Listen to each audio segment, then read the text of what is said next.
Everyone,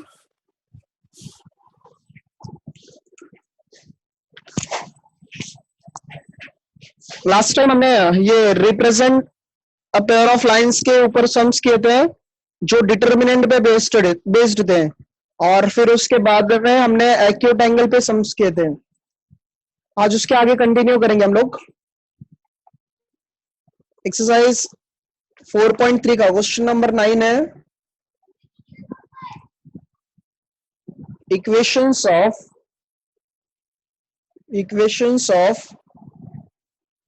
pairs of opposite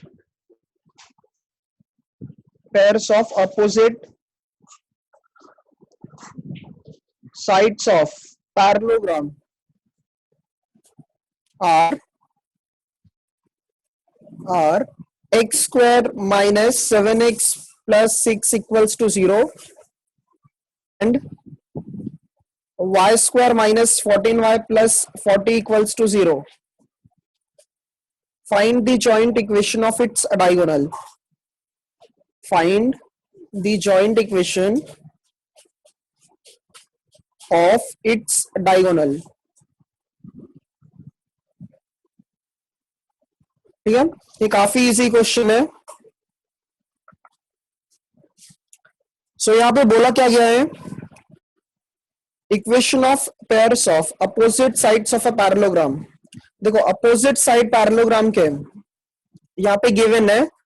अच्छा, इसके बाद में क्या बोला गया है कि फाइंड क्या करना है, जॉइंट इक्वेशन फाइंड करना है। Opposite side of parallelogram given है।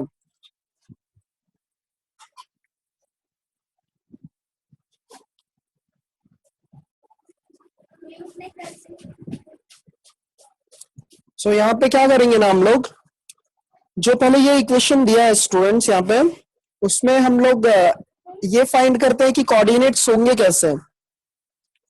तो देखो यहाँ पे पैरेललोग्राम है, पैरेललोग्राम अगर होगा तो इसके चार वर्टेक्स हो जाएंगे, इसके 4 वर्टाइसेस होंगे। तो वो वर्टेक्स का जो नाम होगा, एक मिनट ना, तो वर्टेक्स का नाम होगा वो हम लोग A B C D consider कर लेते हैं।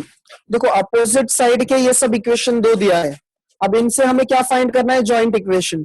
तो हम लोग ये पहले कैलकुलेट करते हैं कि जो पैरेललोग्राम है ना उसका कोऑर्डिनेट क्या क्या होगा, बिकॉज यहाँ पे जब यहाँ डायगोनल का इक्वेशन निकालना है, जॉइंट इक्वेशन निकालना है, तो पहले हमें डायगोनल का इक्वेशन पता होना चाहिए।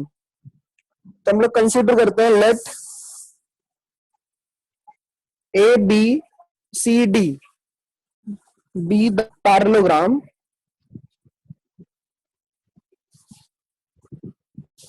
let A, B, C, D be the parallelogram such that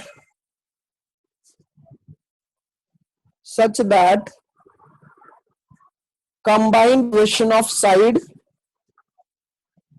नहीं तो such that यहाँ पे कैसे अगर हम लोग A, B, C, D को पैरेललोग्राम बनाएंगे, सॉरी यस, अगर पैरेललोग्राम बनाएंगे तो अगर देखोगे यहाँ से A हो गया, ये B हो गया, और ये C हो गया, और ये D हो गया, ए और सी जो होगा वो डायगोनल होगा, और बी और डी जो होगा वो डायगोनल होगा। तो ए सी और बी डी का पेयरिंग है such that A C and B D are the diagonals. So यहाँ पे स्टूडेंट्स हमने क्या लिखा, जो पैरेललोग्राम है उसका नाम क्या है, ए बी सी डी है, और जो डायगोनल्स है वो क्या है, ए सी और बी डी है। हमें जॉइंट इक्वेशन किसका निकालना है, डायगोनल का निकालना है। इसका मतलब हमें ए सी का इक्वेशन, हाँ कुछ डाउट है?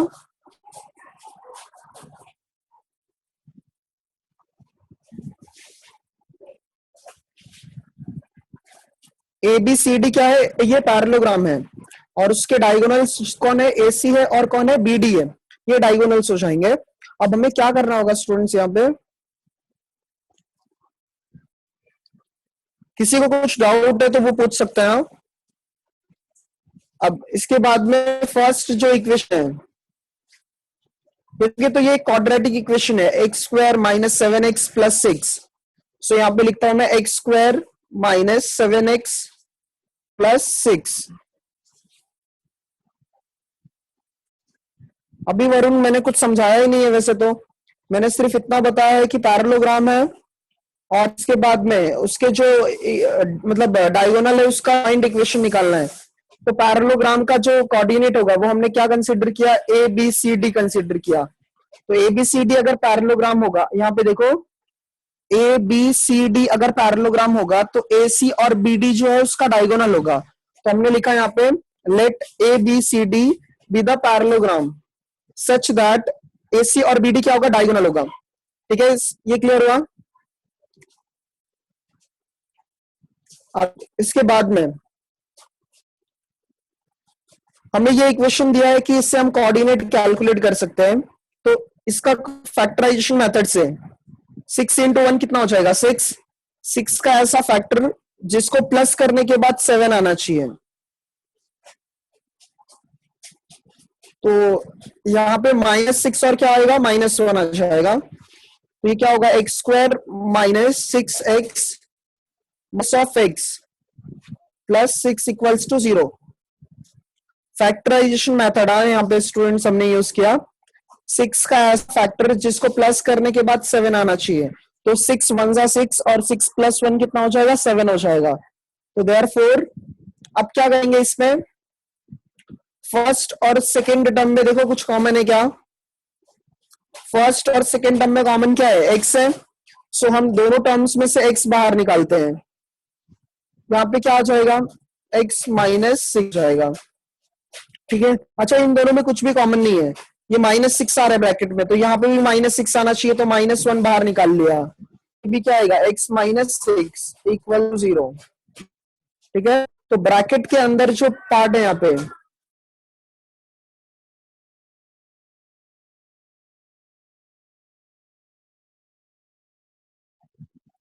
x-6 और x-6 दोनों क्या होगा, इक्वल आ जाएगा।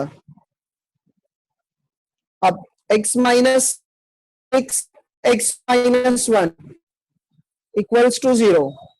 तो देयरफॉर स्टूडेंट्स यहाँ पे x इक्वल्स टू 6 और x इक्वल्स टू 1। तो हमें ये दो कोऑर्डिनेट्स मिल गया, एक 6 मिल गया और एक क्या मिल गया, 1। Pair of opposite sides of a parallelogram के इक्वेशंस गिवन था। जॉइंट इक्वेशन किसका कैलकुलेट करना है, डायगोनल का। सो हमने पहले ना पैरेललोग्राम के कोऑर्डिनेट्स लिखा। पैरेललोग्राम के कोऑर्डिनेट्स क्या है, ए बी सी डी है, और उसके जो डायगोनल है वो कौन है, ए सी है और कौन है, बी डी है। तो हमने फर्स्ट इक्वेशन से यहाँ पे दो कोऑर्डिनेट मिल गया हमको, और फिर नेक्स्ट इक्वेशन से दो कोऑर्डिनेट मिल जाएगा। नेक्स्ट इक्वेशन क्या है, वाई स्क्वायर, नेक्स्ट इक्वेशन है स्टूडेंट्स यहाँ पे square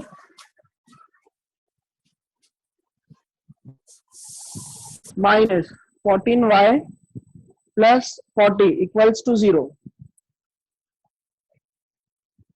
y square -14y plus 40 equals to 0। So अब ये बताओ कि 40 का ऐसा मल्टीप्लीकेशन जिसको प्लस करने के बाद 14 आना चाहिए, बताइए आप लोग।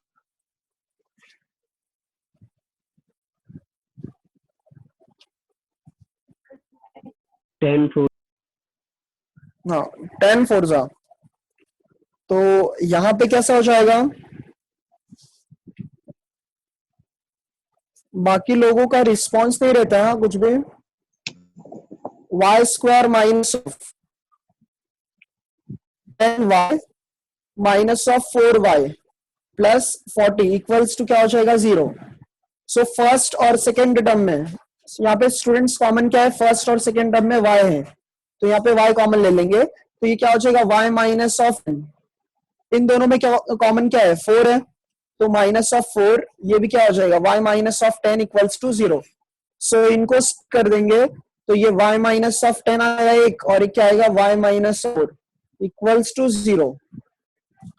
तो अब नेक्स्ट स्टेप में क्या करना होगा, हमें इन दोनों को सेपरेट कर दो, y -10 इक्वल्स टू 0 और y -4 equals to 0। Therefore y equals to 10 और y इक्वल्स टू 4। तो हमने स्टूडेंट्स यहाँ पे कोऑर्डिनेट्स कैलकुलेट कर दिया। x के लिए 6 मिला और 1 मिला, और y के लिए 10 मिला और 4 मिला। तो अब एक काम करते हैं, एक नंबर लाइन ड्रॉ करते हैं। एक coordinate axis x and y हमने ड्रॉ किया, सब पॉजिटिव है इसलिए मैंने राइट साइड में ही ज्यादा पार्ट ड्रॉ किया। अब जैसे यहाँ पे कोऑर्डिनेट्स क्या क्या हो जाएंगे, जो फर्स्ट है यहाँ पे ये क्या हो जाएगा 0, फिर 1 2 3 4 5 6 7 8 9 10। ठीक है, राइट हैंड साइड में 1 2 3 4 5 6 7। ठीक, तो हमें जो x का कोऑर्डिनेट था वो 6 दिया था और 1 दिया गया था। x इक्वल्स टू 1, ये देखो x का कोऑर्डिनेट ये होता है और y का कोऑर्डिनेट ये होता है, तो x इक्वल्स टू 1, तो x के लाइन पे 1 कहां पे आ रहा है, यहाँ पे आ रहा है पॉइंट पे। तो ऐसे एक स्ट्रेट लाइन ड्रॉ करोगे, जो line parallel to y axis होगा वो x एक्सिस को इंटरसेक्ट करके पास होगा, मतलब ये कुछ ऐसे, ये रफ डायग्राम है। x इक्वल्स टू यहाँ पे कितना बन गया 1। अच्छा, फिर उसके बाद में y इक्वल्स टू कितना था, सॉरी x इक्वल्स टू और क्या था स्टूडेंट्स, यहाँ पे 6 था, तो x इक्वल्स टू 6 देखोगे तो यहाँ पे मिलेगा। तो यहाँ पे भी एक लाइन ड्रॉ करो जो कि पैरेलल टू क्या होगा, y एक्सिस हो जाएगा। ठीक है, इसका इक्वेशन क्या है, x इक्वल्स टू 6 है। अच्छा, y के कोऑर्डिनेट्स क्या मिला, एक 10 मिला और एक 4 मिला, तो y इक्वल्स टू 10 के लिए y इक्वल्स टू 10, देखो y एक्सिस पे ये 10 है, तो जो लाइन ड्रॉ करोगे वो पैरेलल टू अब x एक्सिस बनेगा, कुछ ऐसे बनेगा ये। ठीक है, ये थोड़ा सा मैं और ऊपर कर देता हूं, y इक्वल्स टू 10 हो गया ये। नेक्स्ट क्या है, y इक्वल्स टू 4, तो y इक्वल्स टू 4 यहां पे आ जाएगा स्टूडेंट्स। अब इसको भी ड्रॉ कर दो, ये क्या हो जाएगा y इक्वल्स टू 4। अगर आप लोग देखोगे ध्यान से इसमें, तो ये देखो ये 4 कॉर्नर मिल रहे, 4 कॉर्नर पॉइंट्स मिल रहे हैं, ये 1 हो जाएगा, ये 2 3 और ये 4। ये हमें ना एक मतलब क्वाड्रिलैटरल शेप में मिल रहा है, जो कि हमें पैरेललोग्राम में मिल रहा है। तो अब इसका नाम जो है वो अगर हम लोग यहाँ पे कंसीडर करते हैं, ए है, ये बी है, ये सी है और ये डी है। तो ए का कोऑर्डिनेट देखो स्टूडेंट, यहाँ पे ए से 2 पे है, एक y इक्वल्स टू 10 पे है और एक x इक्वल्स टू 1 पे है। इसका मतलब इसका जो कोऑर्डिनेट होगा वो 1 कॉमा क्या आ जाएगा, 10 आ जाएगा, बिकॉज यहाँ पे y के प्लेस पे 10 है और x के प्लेस पे कितना है 1 है। ठीक है, और फिर b के लिए देखो, अगर आप लोग b के लिए ये कौन से 2 लाइन पे है, एक ये वाली रेड वाली लाइन पे और एक ये ब्लू वाली लाइन पे। जो रेड वाला लाइन है वहां पे x इक्वल्स टू 1 है और ब्लू वाली लाइन पे y इक्वल्स टू 4 है, तो ये इसका कोऑर्डिनेट क्या आएगा 1,4 आ जाएगा। डी के पॉइंट अगर देखोगे तो x के लिए कितना है 6 है और y के लिए कितना है 10 है, यहाँ पे कितना है 6,4 है। तो जैसा कि हमने स्टेटमेंट में डिफाइन किया था, जो डायगोनल्स है वो AC और BD है, तो डायगोनल AC को ज्वाइन करो और डायगोनल BD को ज्वाइन करो स्टूडेंट्स यहाँ पे। तो इनका जॉइंट इक्वेशन निकालना है हमें। तो पहले क्या किया हमने, पैरेललोग्राम कैलकुलेट, पैरेललोग्राम था, उसके अपोजिट साइड के इक्वेशंस गिवन थे। ठीक है, सो हमने यहाँ पे फैक्टराइजेशन मेथड से उसके कोऑर्डिनेट्स निकाला और ABCD उसका नाम था, AC और BD जो है वो डायगोनल थे। तो पहले फर्स्ट इक्वेशन से 2 पॉइंट मिल गया, सेकेंड इक्वेशन से 2 पॉइंट मिल गया, दोनों को हमने ग्राफ पे प्लॉट कर, मतलब ये नोटबुक में ही प्लॉट करना है, वैसे ग्राफ नहीं मिलेगा इसके लिए। सो हमने इसको प्लॉट कर दिया। अब जो डायगोनल्स थे उनको ज्वाइन करने के बाद, अब अच्छा जब 2 पॉइंट दिया रहता है, अब पहले हम लोग इक्वेशन ऑफ डायगोनल AC निकाल लेते हैं। इक्वेशन ऑफ डायगोनल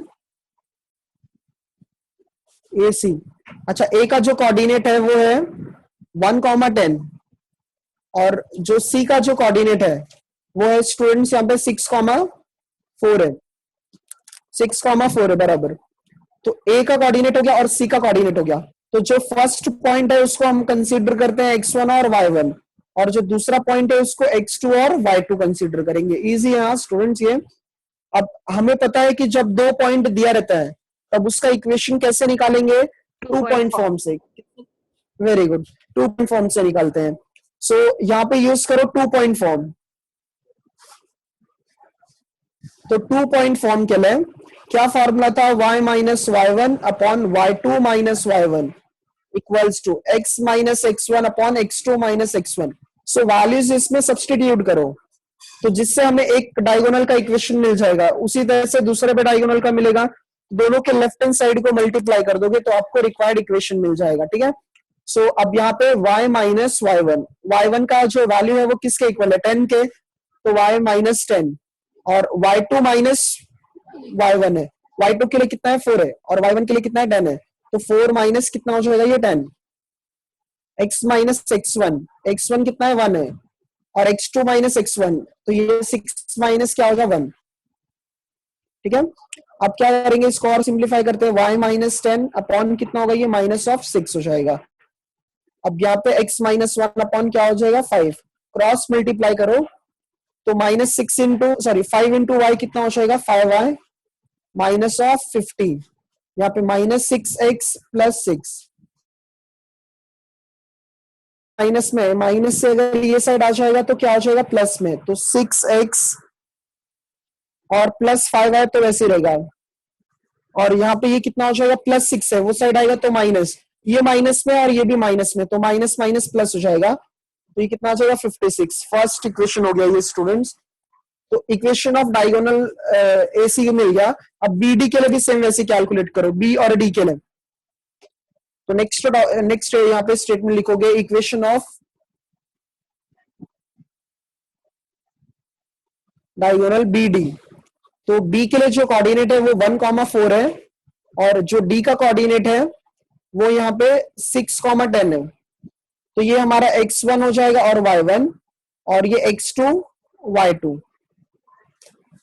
सेम वैसे ही यहाँ पे डायरेक्ट फॉर्मूले में सब्सटीट्यूट करो, तो फॉर्मूला क्या था, y माइनस y1 के लिए कितना है यहाँ पे स्टूडेंट्स 4 है, तो 4 अपॉन y2 माइनस y1, तो 10 में से 4 माइनस कर दो, 10 माइनस 4, x माइनस x1 के लिए 1 है, x2 माइनस x1 तो 6 माइनस क्या हो जाएगा 1, y माइनस 4 सिंप्लीफाई कर रहा हूं, ये 6 आ जाएगा, और ये x माइनस 1 अपॉन क्या हो जाएगा 5, क्रॉस मल्टीप्लाई करो, 6 इंटू एक्स क्या हो जाएगा 6x, और 6 इंटू 1 क्या होगा 6 हो जाएगा, यहाँ पे 5 इंटू वाई 5y, और ये माइनस ऑफ 20, अरेंज करते हैं 6x माइनस 5y, अच्छा ये माइनस में ये साइड आएगा तो प्लस हो जाएगा, तो प्लस 14 इक्वल्स टू 0।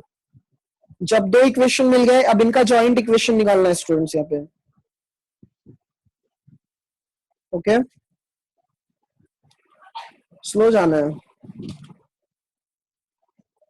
ए का कोऑर्डिनेट और सी का कोऑर्डिनेट लिखा, ये बिकॉज सिंपल कैलकुलेशन है शुक्ला जी, इसीलिए मैं थोड़ा स्पीड में गया। अब यहाँ पे हमने ये 2 पॉइंट फॉर्म पहले से ही पढ़ा है, y minus y1 upon y2 minus y1, यहाँ पे x minus x1 upon x2 minus x1। सो इसमें वैल्यूज वगैरह पुट करने के बाद में इसको सिंप्लीफाई कर, सो इससे हमें डायगोनल AC का इक्वेशन मिलेगा, और इससे क्या मिल गया, डायगोनल BD का इक्वेशन मिल गया। अब क्या करना है, अब दोनों का जॉइंट इक्वेशन निकाल देना है। तो जॉइंट इक्वेशन निकालने के लिए, जॉइंट इक्वेशन स्टूडेंट्स निकालने के लिए दो इक्वेशन हमें पता होना चाहिए। क्या होना चाहिए, दो इक्वेशंस पता होना चाहिए अच्छे से। तो अब जब दो इक्वेशंस यहाँ पे हमें पता हो गया कि फर्स्ट यहाँ पे AC के लिए, किसके लिए, BD के लिए। नेक्स्ट स्टेप में लिखते हैं जॉइंट इक्वेशन। फर्स्ट इक्वेशन यहाँ पे 6x प्लस 5y माइनस 56 है। सर और जो दूसरा इक्वेशन, डायगोनल बीडी को एक बार चेक करेंगे क्या? अच्छा एक मिनट,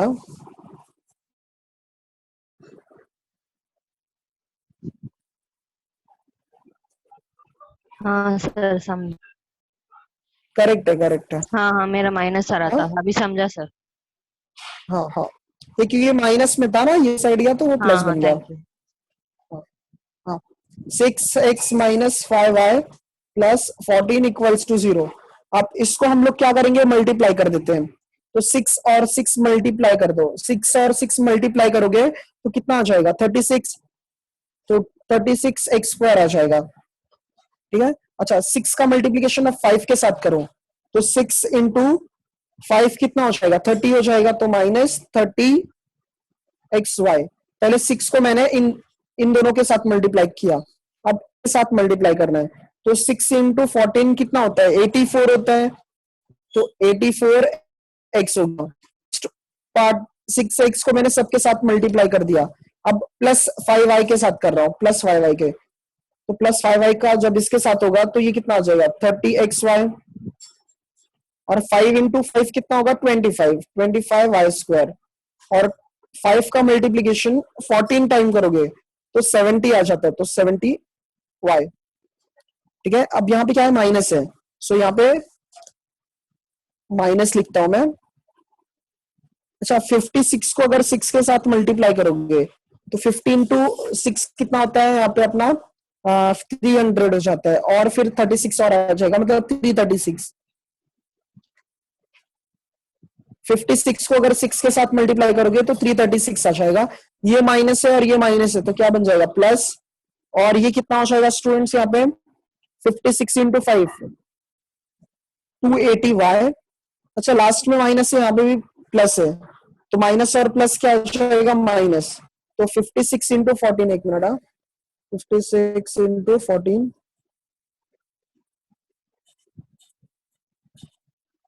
784, ये 784 आ रहा है, इक्वल्स टू क्या आ जाएगा 0।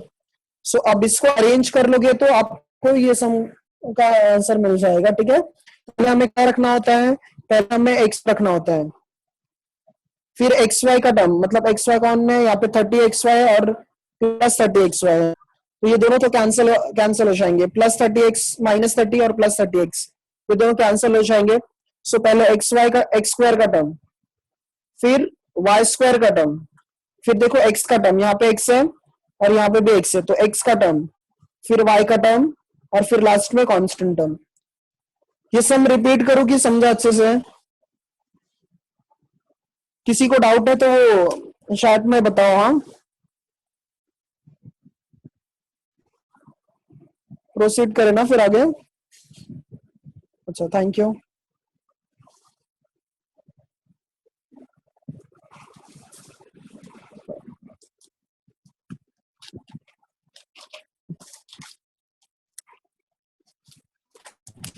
हाँ थोड़ा लेंदी सम है, बट कॉन्सेप्ट वाइज जाओगे तो इजी है।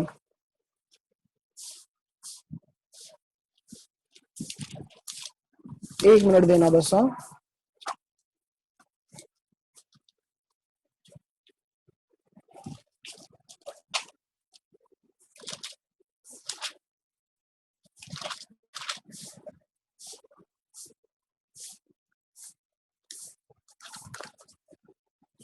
हाँ जो नेक्स्ट सम है वहां पे ये दिया गया है ना, एक मिनट। हाँ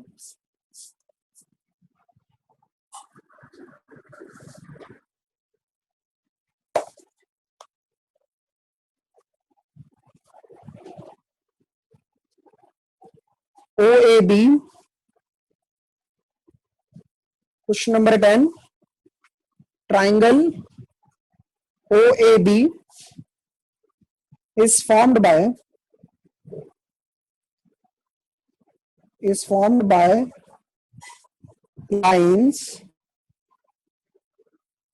x² minus 4xy plus y² equals to 0, and the line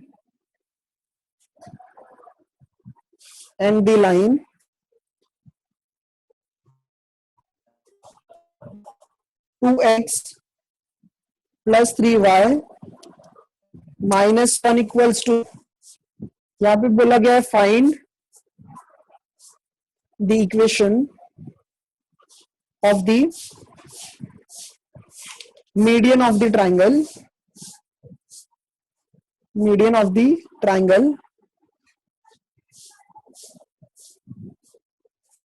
the origin.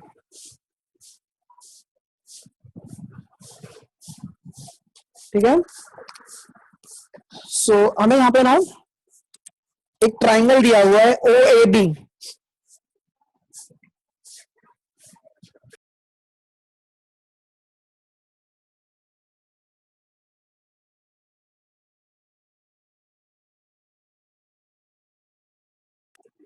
O A B एक ट्राइंगल दिया है। अच्छा, ओ ए बी कैसे फॉर्म हुआ है? एक लाइन से x square minus 4xy plus y square. अगर आप लोग देखोगे तो एक होमोजीनियस इक्वेशन है। ये जो x square minus 4xy plus y square है, ये क्या है? होमोजीनियस इक्वेशन है। उसके बाद में ये एक होमोजीनियस इक्वेशन है और ये एक लाइन का इक्वेशन है। और होमोजीनियस इक्वेशन में दो लाइन होता है, और दो लाइन कहां से पास हो रहा होता है? ओरिजिन से पास होता है। कहां से पास होता है? ओरिजिन से पास होता है। And the line 2x plus 3y minus 1 equals. So अगर आप लोगों को पहले के कॉन्सेप्ट अगर अच्छे से याद होंगे तो ये जो इक्वेशन था ये कौन है? होमोजीनियस इक्वेशन है। और होमोजीनियस इक्वेशन कहां से पास होता था? उसका जो लाइन कहां से पास होते थे? ओरिजिन से पास होते थे। तो हम लोग यहाँ पे कंसिडर करते हैं, ये हमारा coordinate axis x and y हो जाएगा।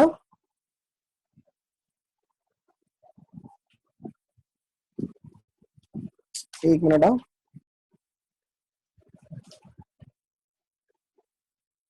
ये कोऑर्डिनेट एक्सिस हमारा एक्स एंड वाई, एक्स और वाई। तो ट्राइंगल बना कैसा है? Triangle O A B form कैसे हुआ है? ये दो लाइन मतलब होमो पेयर ऑफ लाइन से और ये लाइन से बना है। तो अगर ये होमोजीनियस इक्वेशन है तो इसका जो लाइन है वो कहां से पास होगा? ओरिजिन से पास होगा। तो हम लोग ने यहाँ पे कंसिडर किया पेयर ऑफ लाइंस ओरिजिन से पास हो रहा है। ठीक है, ये लाइन ओरिजिन से पास हो गया। अच्छा, बट ट्राइंगल अभी भी फॉर्म हुआ है क्या? ट्राइंगल के लिए सब साइड क्या होना चाहिए? क्लोज होना चाहिए। तो अब देखोगे अगर आप लोग, तो ये पेयर ऑफ लाइंस तो पास हो गया, बट एक लाइन और है 2x plus 3y minus 1 equals to 0 है। सो ट्राइंगल तभी बनेगा जब हम लोग एक लाइन ऐसा ड्रॉ करेंगे।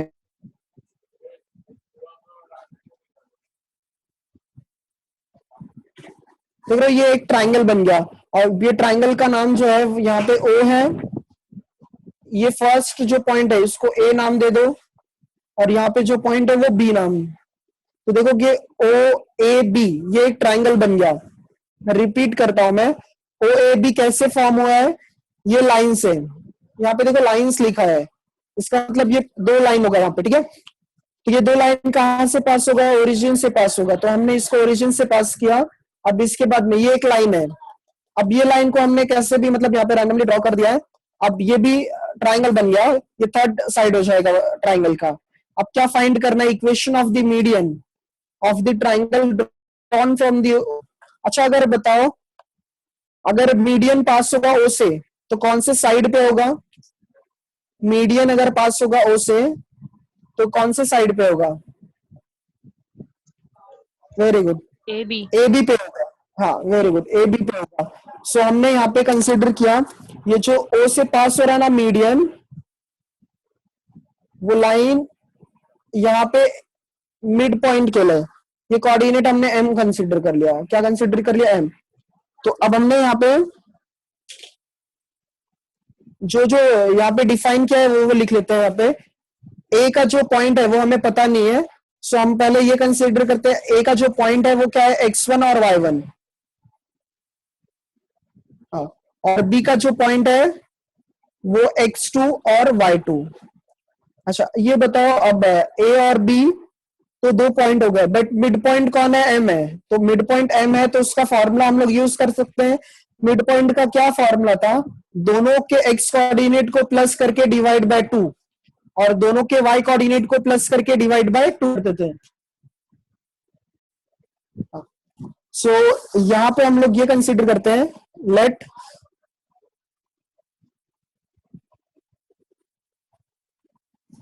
ए का जो कोऑर्डिनेट है वो इक्वल टू है x1 कॉमा y1 के, एंड जो b का जो कोऑर्डिनेट है वो इक्वल है x2 कॉमा y2 के। और m क्या है? मिड पॉइंट है। m क्या है? मिड पॉइंट है। Let m let mid point of let mid point m, तो एक काम करो, ऐसे लिखो, let m be the mid point of line segment AB। अच्छा, तो अगर हमें मीडियन का इक्वेशन निकालना है तो इक्वेशन किसका निकालना होगा? OM का निकालना होगा। किसका निकालना होगा? OM का। तो ये बताओ आप लोग, जो कोऑर्डिनेट होगा वो तो 0,0 है, तो हमें किसका कोऑर्डिनेट निकालना पड़ेगा? M का कोऑर्डिनेट। जब क्योंकि हमको अगर दो इक्वेशन मिल गया, 2 पॉइंट मिल गया, जब 2 पॉइंट मिल जाएगा तो 2 पॉइंट फॉर्म से उसका इक्वेशन निकाल सकते हैं। तो बेसिकली हमें सिर्फ किसका कोऑर्डिनेट निकालना है? M का कोऑर्डिनेट निकालना है। किसका? M का। तो अब क्या करोगे ना, इसमें देखोगे ये जो M है वो किसका किसका मिड पॉइंट है? AB का। तो मिड पॉइंट का फॉर्मूला यूज कर लो, बाय मिड पॉइंट फॉर्मूला। क्या था मिड पॉइंट फॉर्मूला? जो M का कोऑर्डिनेट होगा वो दोनों के x कोऑर्डिनेट को प्लस करके डिवाइड बाय 2 और दोनों के y कोऑर्डिनेट को प्लस करके डिवाइड बाय 2। ठीक है। अब उसके बाद में ये जो AB का इक्वेशन दिया है ना स्टूडेंट्स, ये AB का इक्वेशन क्या दिया है? 2x plus 3y minus 1 equals to 0। ये AB का इक्वेशन है। तो equation of line segment AB क्या दिया है? 2x plus 3y minus 1 equals to 0 दिया है। तो अभी क्या करना होगा आपको, ये जैसा यहाँ पे ना दो इक्वेशन, दो वेरिएबल है, एक x है और एक y है, तो इसमें से ना एक काम करो आप लोग, कोई एक वेरिएबल कैलकुलेट कर लो, मतलब जैसे या तो x या तो y। तो अगर हम लोग इसको सबको y के टर्म्स में रखते हैं तो 3y एक साइड रहेगा। हम लोग क्या करेंगे ना, अभी कॉन्सेप्ट क्या है कि पहले a और b का कोऑर्डिनेट हमने अज्यूम किया, x1 x2 y2, और जो मिड पॉइंट था उसका कोऑर्डिनेट हमने निकाल लिया।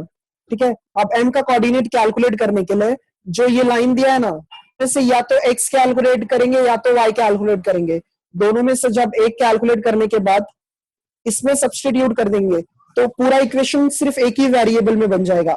जैसे वो यहाँ पे हम लोग टी वाई को एक साइड रखे, अच्छा ये प्लस में ये साइड आ जाएगा तो क्या होगा? माइनस, और ये प्लस माइनस में था तो वो साइड जाएगा तो प्लस। अच्छा y के लिए सिर्फ क्या आएगा? y के लिए ये 3 कहाँ पे आ जाएगा? मतलब डिवाइड में, तो -2/3x हो जाएगा और +1/3 हो जाएगा। ठीक है। अब y का वैल्यू जो है सब्सटीट्यूट करते हैं हम लोग इसमें x² minus 4xy plus y square.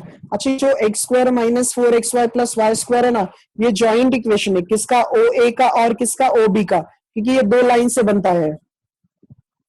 तो equation of the lines OA and OB is क्या दिया यहाँ पे? x² minus 4xy plus y square equals to 0। तो अब हमें फर्स्ट इक्वेशन से इसका वैल्यू यहाँ पे सब्सटीट्यूट करते हैं। फर्स्ट इक्वेशन से इसका वैल्यू यूज करो यहाँ पे, तो x² वैसे रहेगा माइनस 4x भी वैसे रहेगा। y का वैल्यू क्या है? -2/3x प्लस 1/3 और प्लस y का स्क्वायर। y के लिए स्क्वायर मतलब क्या हो जाएगा? -2/3x प्लस 1/3 इसका स्क्वायर इक्वल्स टू 0। इसको सिंप्लीफाई करते हैं तो x² पहले से वैसे रहेगा माइनस। अच्छा ये माइनस में और ये माइनस में, तो माइनस और माइनस क्या हो जाएगा? प्लस, तो प्लस 4 इंटू 2 कितना हो जाएगा? 8x² अपॉन कितना होगा? 3। यहाँ पे स्टूडेंट माइनस है, यहाँ पे प्लस है, तो प्लस और माइनस क्या होता है? माइनस, तो माइनस 4x को 1 के साथ मल्टीप्लाई करोगे तो 4x आ जाएगा और यहाँ पे 3 लास्ट में। ये कैसा दिया ना? a plus b the whole square है, ये a plus b the whole square, बस ये चेंज यहाँ पे a का जो साइन है वो माइनस में है, तो प्लस a का स्क्वायर -2/3 x का स्क्वायर हो जाएगा। a का स्क्वायर हो गया minus 2 times of, sorry plus 2 times of a into b plus b का स्क्वायर। देखो OAB फॉर्म हुआ है, मतलब कैसे बनाए ये दो लाइन से और ये लाइन से, तो उसका हमने एक डायग्राम बनाया वैसे। और फिर मीडियन का इक्वेशन कैलकुलेट करना है। मीडियन मतलब कैसे? OM का इक्वेशन निकालना है, तो M अगर मिड पॉइंट है उसका ये कोऑर्डिनेट आ जाएगा, तो दोनों में से हम लोग ये लाइन के लिए, अब जैसे इसमें पर्टिकुलर किसी एक वेरिएबल का वैल्यू निकाल के उसको जॉइंट इक्वेशन में सब्स्टिट्यूट कर रहे हैं, तो इससे हमें x का वैल्यू मिल जाएगा।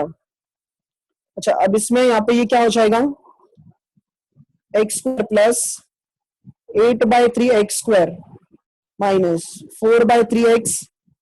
अच्छा, -2 का स्क्वायर क्या हो जाएगा, +4 और x² और 3 का स्क्वायर क्या हो जाएगा 9, और ये minus of 4x minus of क्या होगा 4x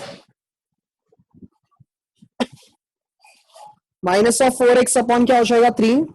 अच्छा, यहाँ पे 3 और यहाँ पे भी 3 है, तो ये भी क्या हो जाएगा 9, सॉरी 9, और 1/3 का स्क्वायर क्या होगा 1/9।